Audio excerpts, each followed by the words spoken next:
Handa ka bang sumama sa akin? Saan? Sa lugar kung saan ako nakatira. Kung saan ako nagmula. Kung saan pwede nating ituloy ang ating pagmamahalan.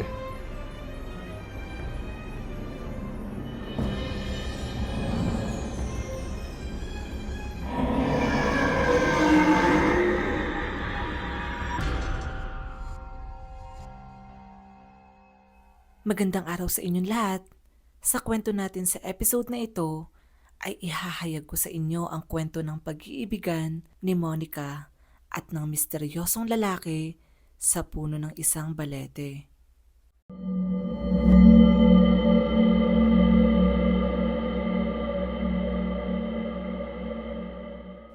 Magandang babae si Monica. Makinis, maputi, at may maamong mukha. Wala nang ibang hahanapin pa ang isang lalaki sa kanya. Pero sa kabila nito ay hindi pa nagkakaroon ng nobyo ang dalaga. Tila ba napag-iwanan na siya ng mga kaibigan niya na ngayon ay may kanya-kanya ng sariling pamilya. Hello! Hello, Bes! Kukuhanin pala kitang ninang nitong bunso ko. May anak ka na pala ulit? Oo, Bes! Punta ka ha! O sige ba? Si Monica ay nakatira sa Maynila. Doon siya pinalaki ng mga magulang niya dahil nung siya daw ay bata pa, kamunti ka na daw siyang mawala sa kanila. Kung ano ang nangyari, tanging ang kanyang lola lang sa probinsya ang nakakaalam. Manunulat ng libro ang trabaho ni Monica. Bata pa lang siya ay alam niya nang ito talaga ang gusto niyang gawin sa buhay. May ilang libro na din siyang naipublish na karamihan ay kwentong pag-ibig. Pag-ibig na tila hindi na yata niya mararanasan. Lord, kailan ba ako magkaka-boyfriend? May mali ba sa akin? Bakit ganun? Gusto ko lang naman maranasan mahalin. Gaano kahabang panahon pa ba nga aking hihintayin? Hanggang sa dumating na ang isang araw na tila nawala na siya ng gana sa mga ginagawa niya. Kaya naman, nagpaalam siya sa kanyang mga magulang na magbakasyon muna sa probinsya ng kanyang lola. Bukod sa sabik siyang makita ito, nagbabaka sakali din siyang baka doon niya na makita ang magiging bagong inspirasyon niya. Baka sa mukha ng mga magulang niya ang pag-aalala, ngunit pinayagan na din nila ang anak dahil nasa 8 taong gulang na din naman ito. Basta mag-iingat ka anak ka, lagi ka makikinig sa lola mo. Opo pa! Mabait kaya ako, no? Sa probinsya ng Samar nakatira ang kanyang Lola Iska. Masayang sinalubong ni Lola Iska ang kanyang apo na matagal niya nang hindi nakikita. 8 taong gulang pa lamang kasi ito nang lumabas sa Maynila kasama ang mga magulang at doon na nanirahan. Ikaw na ba talaga yan, Monica, apo ko? Abay, napakaganda mo namang bata. Ano ba, Lola? Malit na bagay? Ay siya, pumasok na tayo sa loob, ha? At maghahanda ako ng kakainin mo. Sige po, Lola. Nang naghahaponan sina Monica, ay may nabanggit sa kanya ang kanyang lola. Ika'y mag-iingat, Monica, ha?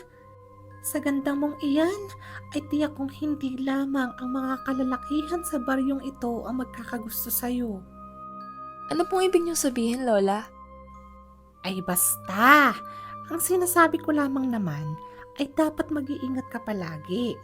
Huwag kang basta-basta pumupunta sa mga lugar na hindi ka pamilyar. Mahirap na. Baka maligaw ka. Ay, ano ba yan? Akala ko pa naman makakapaghanap na ako ng mga pogi dito.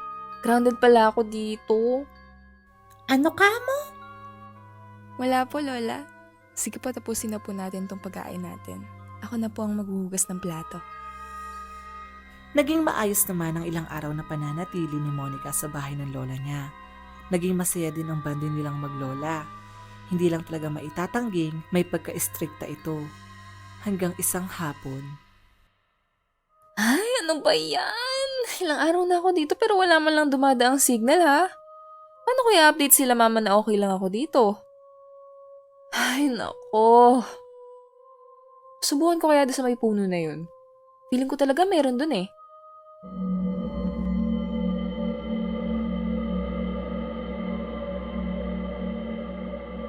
Sa pagbabakasakaling may signal sa malaking puno sa di kalayuan, ay walang pag-aalalang nagtungo si Monica dito. Manghang-mangha si Monica sa nakita niya nang lumapit siya dito. Napakadaming alitaptap na umaaligid dito na nagmistulang mga ilaw na kumikislap-kislap pa. Nakalimutan niya na tuloy ang totoong pakay niya. Sobrang ganda naman dito. Sayang walang signal. Ay wait, oo nga pala. Sino itong napakagandang binibining aking nakikita? Sino ka? Kanina ka pa dyan?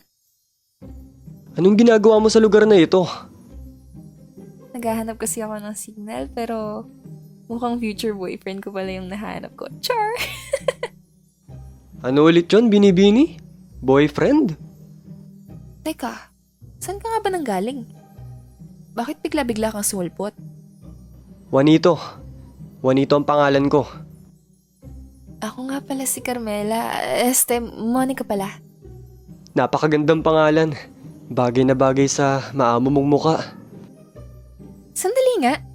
Ano ba to ha? Ano bang pinagsasabi mo dyan? Sino ka ba talaga ha? Masyadong nawili si Monica sa pagkikipag-usap sa lalaking nagpakilala bilang Juanito. Matipuno, maputi, at nakakaakit ang mukha nito. Sa isip ni Monica, ganitong uri ng lalaki ang gustong-gusto niya. Bukod sa panlabas na anyo, ay napakagalang at napakalambing din ng lalaking ito. Hindi na tuloy niya namalayan na lumalalim na pala ang gabi. Nagising si Monica sa tilaok ng manok. Umaga na pala, pero nagtataka siya dahil nasa loob siya ng kanyang silid. Kung ganun, panaginip lang lahat yon? Sobrang yummy pa naman ng manito pero panaginip lang pala. Like, ano yun? Monica, gising ka na ba? Pumarito ka na sa baba at magkape ka na. Okay po, Lola. Papunta na po. Hindi mapakali si Monica ng mga oras na yon. Hindi pa din niya matanggap na panaginip lang ang lahat. Kaya naman, lumabas muna siya ng bahay para magpahangin at nang mahimasmasan. Nilibot niya ang tingin sa paligid. Doon ay napansin niya ang isang malaking puno ng balete. Kung hindi siya nagkakamali, ito yung punong pinuntahan niya sa panaginip.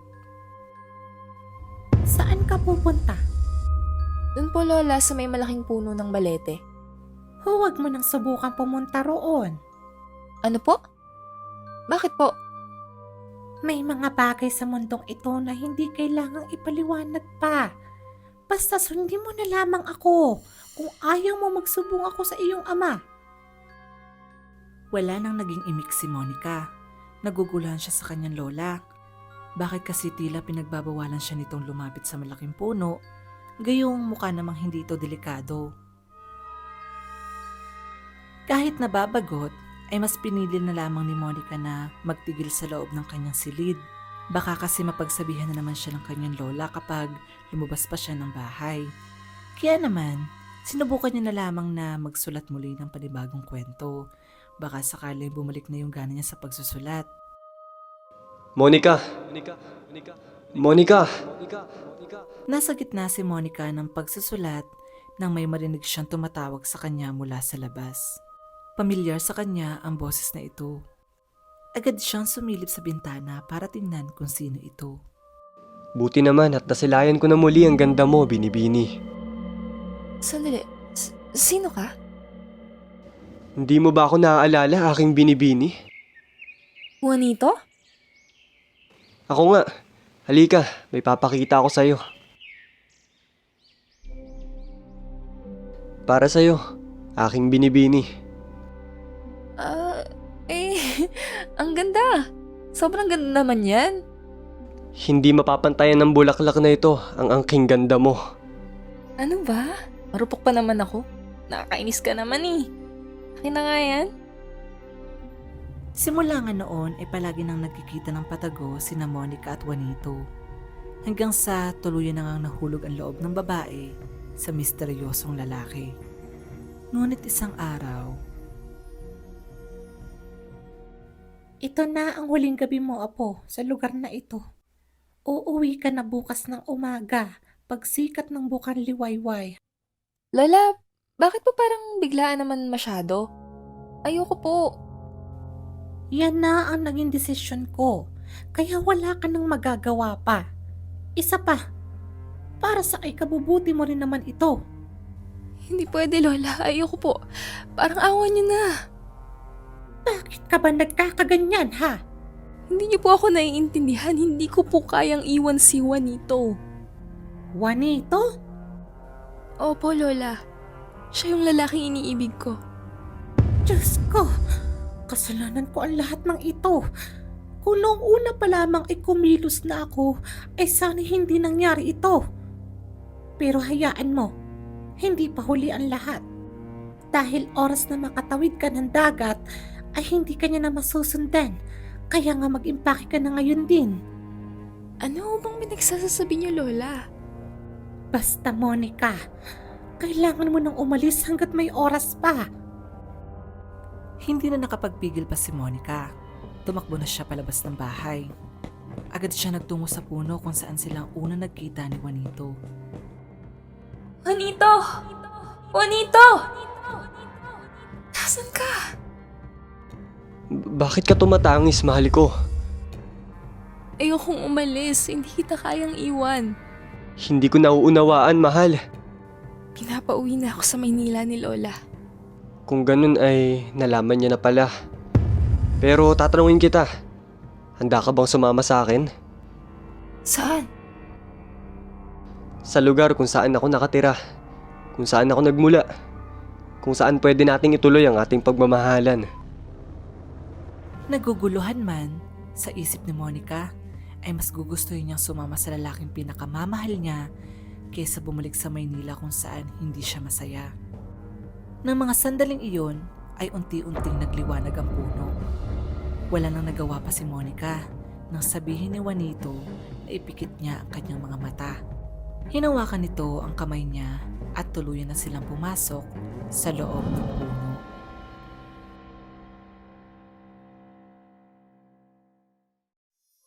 Nang imulat ni Monica ang kanyang mga mata, isang napakagandang paraiso ang nakita niya. Isang lugar na akala niya isa pelikula niya lang makikita.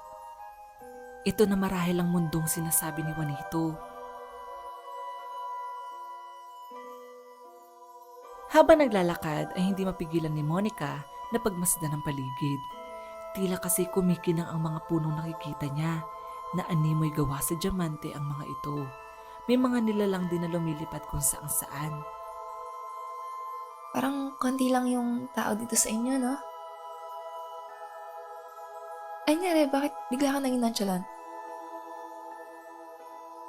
Nakarating sila sa isang malaking palasyo. Sa loob nito ay may isang malaking hapagkainan na punong-puno ng mga prutas at mukhang masasarap na pagkain na hindi pa niya natitikman. Alam ko napagod ka sa paglalakbay natin.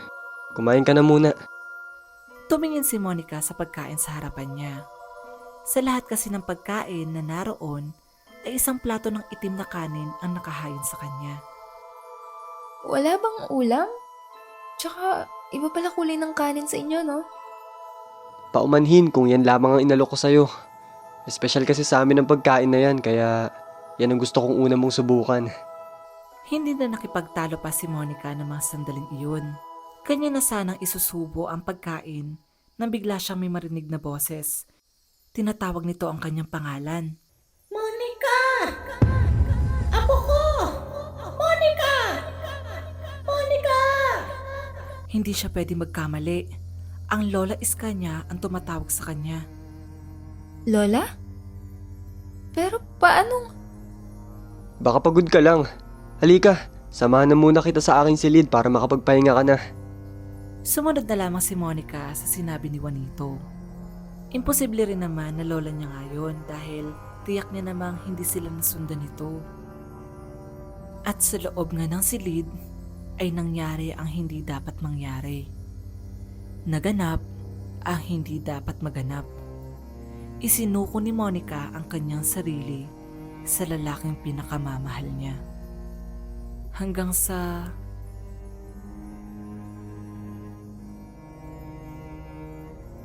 Apo! Salamat sa Diyos at gising ka na. Lola? Bakit po andito kayo? Nasaan ho si Juanito? Huwag ka nang mag-alala ha, dahil humingi na ako ng tulong kay Manong Jun. Sino ho siya, Lola? Anong gagawin niyo sa akin? Si Manong Jun ang pinakamagaling na albularyo sa lugar namin. Tutulungan ka niya, Apo, ha? Hindi ko ho kailangan ng tulong. Ibalik niyo ho ako kay Juanito. Hindi tao si Juanito! natigilan si Monica sa winika ng kanyang Lola Iska. Wala naman ang inaksayang panahon ng matanda at ipiniliwanag nito ang lahat na nangyari sa mga nagdaang araw.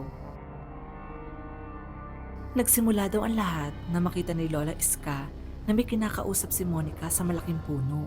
Ngunit nang kanya namang tingnan ang direksyon kung saan ito nakatingin, ay wala naman siyang nakikita. Ilang beses pa daw na nangyari iyon hanggang sa pinagbawalan niya na ang apo na lumabas ng kubo.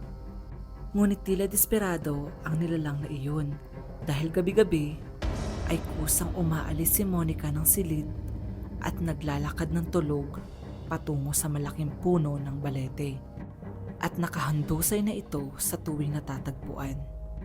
Hanggang sa gabing nagtalo na sila ni Monica at tuluyan na nga naglaho ang dalaga. Isang engkanto ang lalaking iyong kinakausap. Hindi ho yan totoo. Mabait po si Juanito, tsaka hindi naman siya mukhang engkanto. Ano bang pinagsasabi niyo? Dahil iyon ang gusto niyang ipakita sa iyo.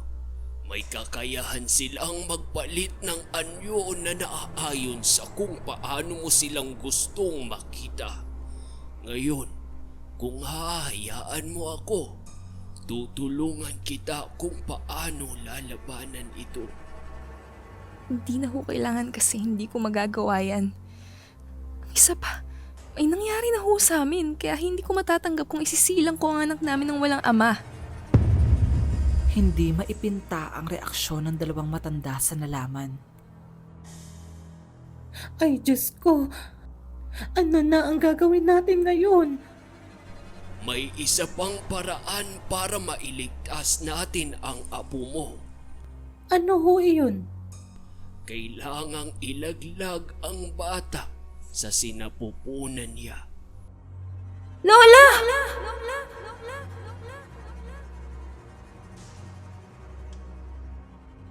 Bakit?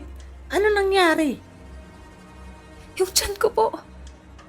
Hindi sila makapaniwala sa nakikita nila. Unti-unting lumalaki ang tiyan ni Monica. Wala na tayong dapat aksayahing panahon. Hindi dapat lumabas ang sanggol na yan sa sinapupunan mo ng buhay. Ano hong ibig niyong sabihin? Hindi ho ako makapapayag na ipalaglag ang anak ko. Hindi ordinaryong bata yan. Isa yang engkanto at mapapahamak ka lamang sa oras na isilang mo ito. Ipinaliwanag ng matandang albularyo na maaaring ikamatay ni Monica ang pagsisilang sa sanggol. Ngunit sarado na ang utak ni Monica ng mga oras na yun, kaya hindi niya tinanggap ang alok. Paumanhin, Iska.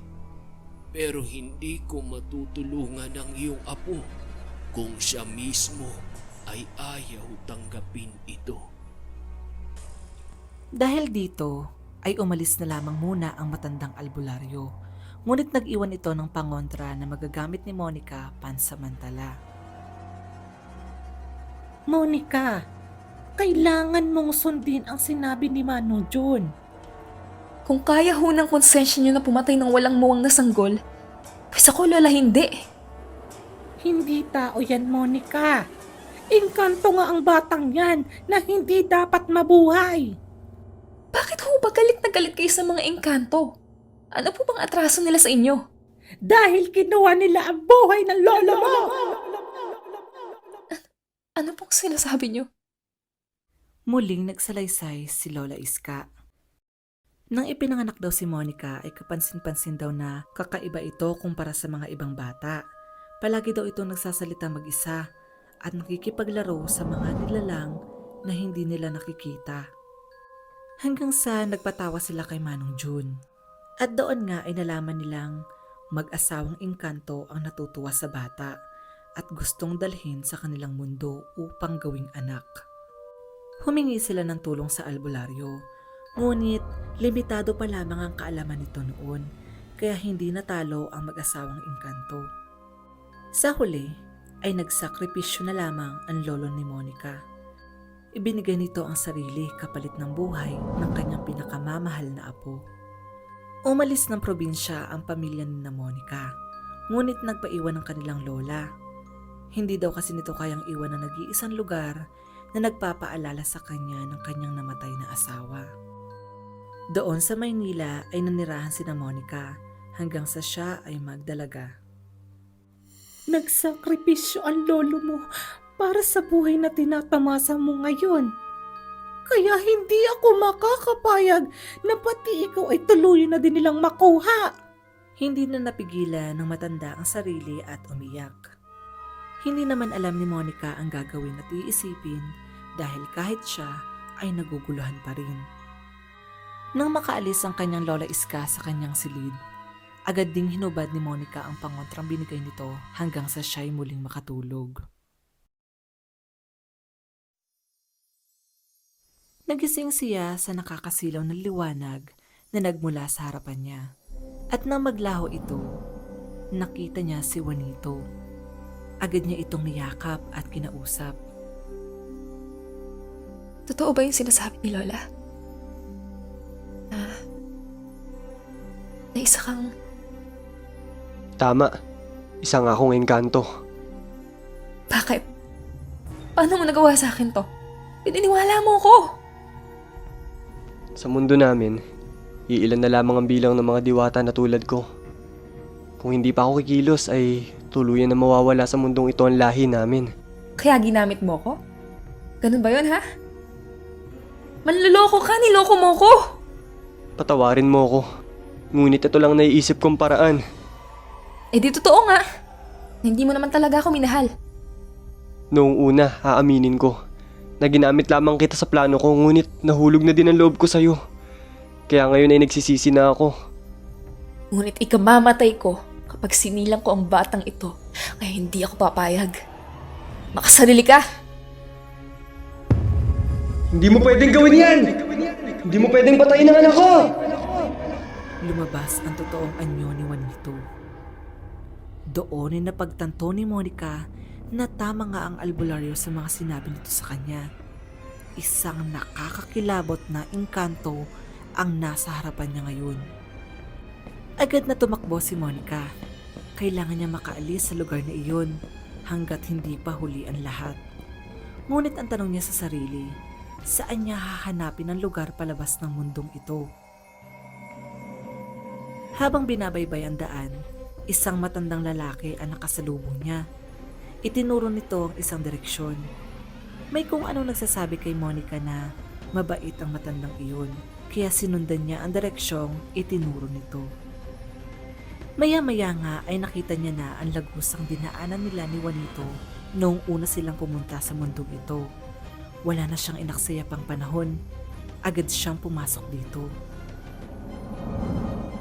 Natagpuan niya ang sarili sa labas ng malaking puno. Agad siya nagtungo sa bahay ng Lola Iska niya. At doon ay natagpuan niya ang sarili na walang malay. Abala naman ang albularyo sa pag-oorasyon sa katawan niya, habang umiiyak naman sa gilid ang kanyang lola. Lola? Bakit ganun? Andito po ako. Patay na ba ako? Bakit hindi niyo ako nakikita? Samantala, patuloy pa rin sa pag-oorasyon si Manong June. Hanggang sa tuluyan na ngang dinugo ang katawan ng dalaga. Isa lang ang ibig sabihin nito, na wala na ang sanggol sa sinapupunan ni Monica. Nang magising si Monica, nakita niya ang mga magulang at ang kanyang Lola Iska sa harapan niya. Baka sa mukha ng mga ito ang pag-aalala.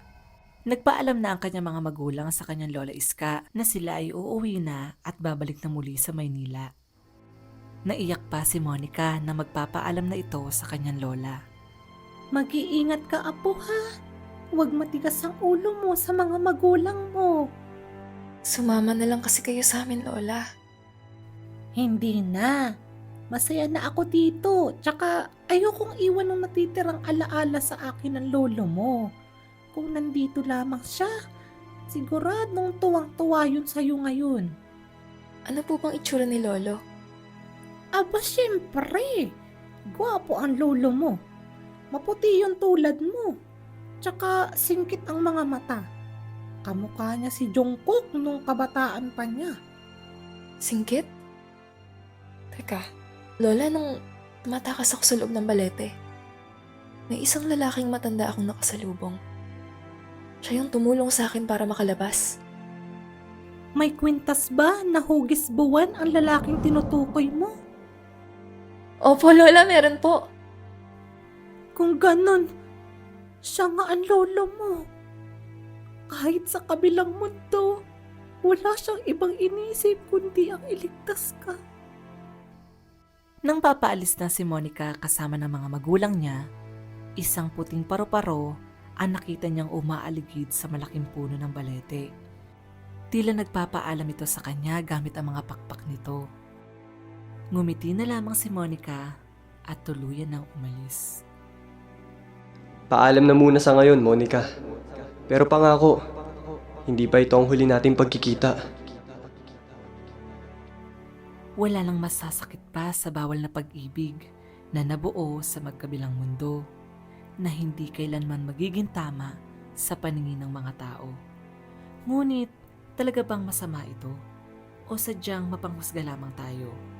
Pero isa lang ang sigurado ako, kung mahal mo ang isang tao, hinding-hindi ka gagawa ng anumang ikapapahamak nito. Sana ay nagustuhan niyo ang kwentong ibinahagi ko sa inyo. Muli po tayong magkita sa mga susunod pang kwento. Muli, maraming salamat sa mga Pinoy artists na nakasama ko sa kwentong ito. Kung gusto niyo pong bisitahin ang kanilang mga channel, ilalagay ko na lamang sa description box ang mga link ng channel nila. So, yun lang. Paalam!